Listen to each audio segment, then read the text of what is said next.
So it was hard not to, it's hard for everybody not to be bitter. Yeah. It is not just a racist thing against colored folk in the South. It is the destruction of the middle class. And how can we profit from this? Right. There's people profiting all over the place. And I will tell you on camera that in Milford, Connecticut, there's a harbor, and it was supposed to be dredged by the Army Corps of Engineers and paid for by the federal government.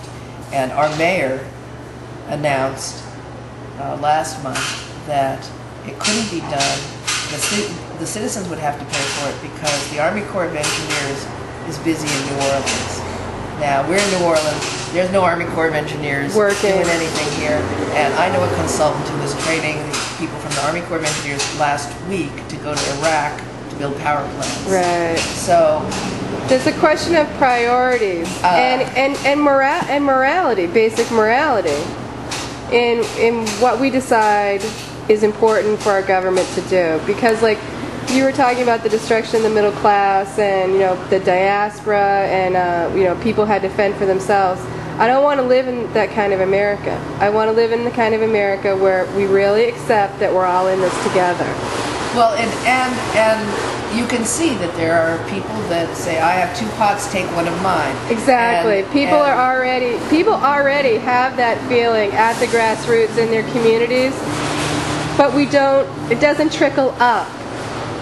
It doesn't trickle up. You have to look outside of yourself, and first look at yourself and say, what if this happened to me? Yeah. Would there be somebody 3,000 miles away who would open up their home to me?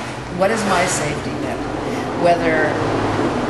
Whatever happens to you, what is your security, your real security in life? Because it's not your IRA, your 401k. Yeah. It's the people that you know, and the it's connections the life you live. And the bonds that you have. And we were talking about how Edwards declared in the Ninth Ward. A lot of people weren't even aware of that here. Yeah. And you know, Mrs. Edwards wrote a book last year, and like 90% of it is about the importance of community and safety nets, and how it's important.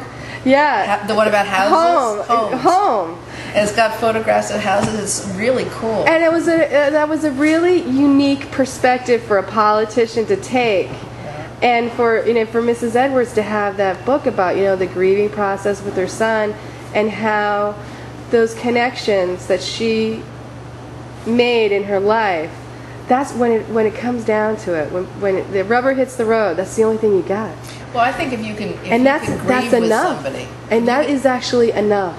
If you can grieve with somebody, then you can, then you're not hiding anything from yourself. Yeah. If you can be empathetic to people. You know, I try to work a lot with Planned Parenthood in Connecticut. Because there's things that if you don't think about it, it'll just shock you and blow your mind. This thing about getting Plan B for rape victims. Yeah. That it should be such a no-brainer. You know, if a person is raped, they've been hurt very badly. Why would you even for a second extend that hurt until they were sure that they had their period and they weren't pregnant, or then had to decide whether to have an abortion? Because the whole Plan B and the controversy with Lieberman and basically Catholic churches that don't want to give it out is this is. I'm not into Catholic bashing, but yeah. But this is the deal. You get raped, you go to the emergency room, you get raped again or violated again in some way by the doctor. You tell not always. Dr. Phil is really great. Right, but it is kind of humiliating to have to tell somebody and go through the examination process. Dr. Phil Brewer talks about how hard it is for him as a male doctor. Yeah. Okay. And then you give your statement to the police. You again have to disclose all that. It's probably very difficult and humiliating. Assuming you're conscious. And then you have to get in your car and drive around looking for a pharmacy that's willing to fill your prescription. That's not right.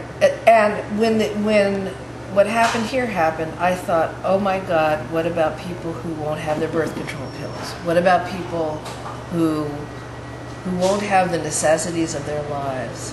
to maintain a normalcy and a control over their of your life. own They had no control over their lives. Now a lot of people I mean, that's kind of a tangent, but that's part of creating a safe environment for young people to grow up, be nurtured, be giving, and be able to say, you know, we had a bad thing happen in New York. Let's go there, and we're going to go out to dinner anyway. Let's go there and go to dinner. Yeah. I need a pair of shoes anyway.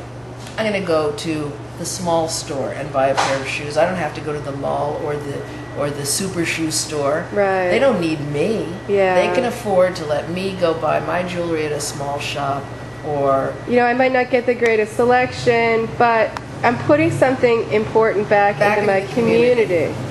Because it's important to me to have that small store, to have that resource in my community. Right. No, you don't need a scarf, but if you want a scarf, you go to a more interesting store, a more eclectic store. Maybe you find a special scarf, and it has a story to it, not just Macy's. And a scarf as a knot in your safety net. Yeah, exactly.